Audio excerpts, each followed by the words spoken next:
Uttarakhand board के मेधावी छात्र छात्राओं को मुख्यमंत्री पुष्कर सिंह धामी सम्मानित करेंगे। शिक्षा मंत्री धन सिंह रावत ने जानकारी दी है कि मेरिट लिस्ट में टॉप 25 स्थान प्राप्त करने वाले छात्र छात्राओं को सीएम आवास पर सम्मानित किया जाएगा। उत्तराखंड बोर्ड की 10वीं परीक्षा में पिथौरागढ़ की प्रियांशी रावत ने 100% लाकर प्रदेश में टॉप किया है, जबकि 12वीं की परीक्षा में पीयूष खोलिया और कंचन जोशी 500 में से 488 अंक लाकर संयुक्त रूप से टॉपर रहे हैं। चारधाम यात्रा में भारी वाहन और ट्रैक्टर ट्रॉली लाए तो परिवहन विभाग उन्हें सीज कर देगा। परिवहन आयुक्त ने 8 राज्यों के लिए एडवाइजरी जारी कर दी है। इनमें यह भी कहा गया है कि कैब मैक्सी में म्यूजिक सिस्टम प्रतिबंधित रहेगा। टूरिस्ट बसों में तभी म्यूजिक सिस्टम चलाया जा सकेगा जब उसका नियंत्रण कंडक्टर के पास हो। परिवहन आयुक्त अरविंद सिंह की ओर से यूपी, दिल्ली, हरियाणा, हिमाचल प्रदेश, पंजाब, चंडीगढ़, राजस्थान, मध्य प्रदेश के लिए एडवाइजरी जारी की गई है। 10 मई से चारधाम यात्रा शुरू होने जा रही है। श्रद्धालु होटल और गेस्ट हाउस में ताबड़तोड़ बुकिंग करा रहे हैं। गढ़वाल मंडल विकास निगम के गेस्ट हाउस के पास भी 13 करोड़ रुपए से ज्यादा की ऑनलाइन और ऑफलाइन एडवांस बुकिंग आ चुकी है। मई और जून महीने के लिए GMBN की सभी गेस्ट हाउस लगभग फुल हो चुके हैं। आपको बता दें कि यात्रा मार्गों पर कुल 94 GMBN गेस्ट हाउस मौजूद हैं। पौड़ी में पूर्व सैनिक के साथ बदसलूकी पर हो गया बवाल। आरोप है कि रिटायर्ड सूबेदार मेजर महावीर सिंह नेगी जब अपने गांव डाबरी से 2 व्हीलर पर रिखणी खाल जा रहे थे तो रास्ते में उन्होंने 2 बुजुर्ग महिलाओं को लिफ्ट दी। इनमें से एक महिला बीमार थी। नेगी महिलाओं को लेकर अस्पताल की ओर जाने लगे, तभी पुलिस थाने के पास बस स्टॉप पर एक सब इंस्पेक्टर ने चेकिंग के बहाने उन्हें रोका और अभद्र भाषा का इस्तेमाल करते हुए बदसलूकी की। मामले को लेकर पूर्व सैनिक कल्याण संगठन सड़क पर उतर आया है। संगठन ने मांग की है कि आरोपी सब इंस्पेक्टर के खिलाफ कड़ी कार्रवाई की जाए। संगठन का कहना है कि पूर्व सैनिकों का अपमान किसी भी कीमत पर बर्दाश्त नहीं किया जाएगा। अगर उक्त इंस्पेक्टर पर कार्रवाई नहीं की जाती है, उसको जो है सस्पेंड नहीं किया जाता है, तो हम पूरा सैनिक तब तक यहाँ पर धरने पर बैठे रहेंगे जब तक उस पर कार्रवाई न हो। शिकायत में सत्यता है और यदि उसमें ये स्पष्ट होती है चीजें तो बिल्कुल निष्पक्ष रूप से हम लोग इसमें कठोर से कठोर विभागीय कार्रवाई अमल में बताएंगे। मसूरी भट्टा गांव में शराब की दुकान खोले जाने का ग्रामीण महिलाओं ने किया जोरदार विरोध। महिलाओं की मांग है कि गांव के महिला भट्टा फॉल के मुख्य द्वार के पास खुली शराब की दुकान को फौरन बंद कराया जाए। महिलाओं ने दुकान के सामने उसके मालिक और सरकार के खिलाफ जमकर नारेबाजी की, चेतावनी दी कि अगर 2 दिन में शराब की दुकान यहां से नहीं हटाई गई तो दुकान में तोड़फोड़ की जाएगी। चक्का जाम कर सरकार के खिलाफ आंदोलन भी छेड़ा जाएगा। क्षेत्रीय विधायक और कैबिनेट मंत्री गणेश जोशी और ग्राम प्रधान कौशल्या रावत पर भी महिलाओं ने ग्रामीणों के अनदेखी का आरोप लगाया है।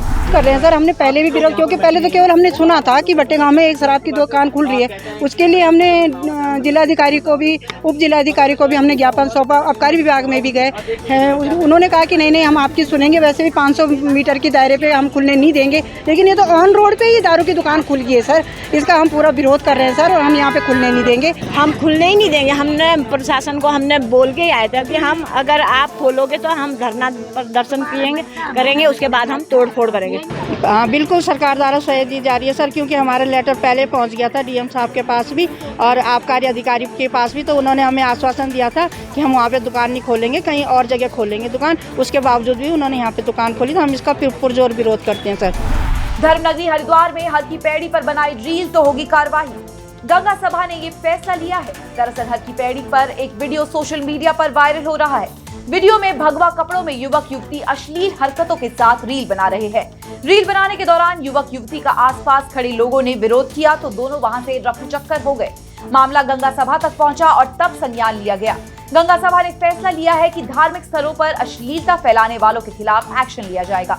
हर की पैड़ी क्षेत्र में जल्द ही ऐसे होर्डिंग और पोस्टर भी लगवाए जाएंगे जिनमें साफ साफ लिखा होगा कि यहाँ रील बनाना आपराधिक श्रेणी में आता है। कि गंगा सभा इसके लिए पहल करने जा रही है और वहाँ पर हम छोटे छोटे होल्डिंग कटआउट्स लगाएंगे जिसके ऊपर वहाँ के प्रतिबंधित कार्य लिखे होंगे, जिसमें कि इस प्रकार की फोटोग्राफी करना, रील बनाना। जब फोटोग्राफी तो आप मानिए कि म्युनिसिपल बायलॉज के अंतर्गत ही प्रतिबंधित है, लेकिन आजकल सबके को कि फ़ोन के अंदर कैमरे हैं तो अपने फ़ोन के इस्तेमाल से लोग फोटोग्राफी कर लेते हैं, लेकिन फिर भी वह नगर निगम के बायलॉज के अंतर्गत है कि उस क्षेत्र में फोटोग्राफी नहीं की जा सकती, क्योंकि हमारी माताएं बहनें वहाँ स्नान करती हैं। पहली बात। दूसरी बात यह कि वहाँ पर रील बनाना निश्चित रूप से यह कानूनन बाध्यता के अंतर्गत आना चाहिए कि वहाँ पर किसी भी प्रकार से वहाँ को रील ना बनाई जाए। उत्तराखंड में जलते जंगलों को बचाने के लिए फॉरेस्ट फायर मॉडर्नाइजेशन का काम होगा। इसके लिए केंद्र सरकार के वित्त आयोग की ओर से उत्तराखंड को हर साल 80 करोड़ रुपए मिलेंगे। मंगलवार को दिल्ली में एनडीएमए की बैठक में ये फैसला लिया गया। एनडीएमए की इस बैठक में उत्तराखंड समेत देश भर में फॉरेस्ट फायर मॉडर्नाइजेशन पर चर्चा की गई और ये तय हुआ कि जंगलों के आसपास फायर स्टेशन बनाने से लेकर आग बुझाने की आधुनिक तकनीकों पर भी काम होगा। स्टार प्रचारक के रूप में बीजेपी के सीएम पुष्कर सिंह धामी की देश भर में डिमांड है। हाईकमान ने भी उन पर पूरा भरोसा जताया है, इसलिए धामी को यूपी, राजस्थान, तेलंगाना और जम्मू कश्मीर समेत कई राज्यों में चुनाव प्रचार की जिम्मेदारी सौंप दी गई है। उत्तराखंड में यूजीसी लागू कराने, भर्ती परीक्षाओं में नकल रोकने के लिए सख्त कानून लाने, लैंड जिहाद के खिलाफ कड़ी कार्रवाई और दंगारोधी कानून जैसे बड़े और तेज फैसलों ने धामी का कद और लोकप्रियता दोनों बढ़ाई है, जिसका भरपूर उपयोग पार्टी लोकसभा चुनाव में कर रही है। देखिए, उत्तराखंड देवभूमि ऐसी भूमि है जहाँ पर नेतृत्व करने वाला व्यक्ति की सभी राज्यों में प्रशंसा होती है और पुष्कर सिंह धामी जी ने इस बीच में जो ऐतिहासिक और क्रांतिकारी कार्य किए हैं उसकी गूंज पूरे देश के अंदर है। तो शायद कुछ आता है, चाहे समान नागरिक संहिता का विषय हो, चाहे नकल विरोधी अध्यादेश का विषय हो, जबरन जो भू अतिक्रमण हो रहा था उसको रोकने का विषय हो, एक क्रांतिकारी कदम ही है और इससे प्रेरित होकर देश भर के अनेकों राज्यों के लोग हमारे माननीय मुख्यमंत्री जी को आमंत्रित कर रहे हैं। अनेकों लोकसभाओं के प्रत्याशी उनको निमंत्रण मिला है। पॉपुलर टीवी शो अनुपमा की लीड एक्ट्रेस रूपाली गांगुली ने बीजेपी ज्वाइन कर ली है। रूपाली ने बुधवार को दिल्ली में बीजेपी मुख्यालय में महासचिव विनोद तावड़े की मौजूदगी में पार्टी ज्वाइन की। रूपाली के साथ ही फिल्म डायरेक्टर अमेय जोशी ने भी बीजेपी की सदस्यता ली है। बीजेपी ज्वाइन करते हुए रूपाली गांगुली ने कहा कि मैं इसलिए यहाँ आई हूँ ताकि मैं किसी तरह से मोदी जी के बताए रास्ते पर चलूं और किसी तरह से देश की सेवा में लगूं। रूपाली ने इसके लिए सभी देशवासियों के सहयोग की अपील की है। भारतीय क्रिकेट बोर्ड ने 2024 के T20 वर्ल्ड कप के लिए टीम इंडिया की घोषणा कर दी है। रोहित शर्मा की कप्तानी में 15 सदस्यीय स्क्वाड के साथ 4 रिजर्व प्लेयर्स भी चुने गए हैं। स्क्वाड में 5 बॉलर्स, 4 बैटर्स, 2 विकेट कीपर और 4 ऑलराउंडर्स शामिल हैं।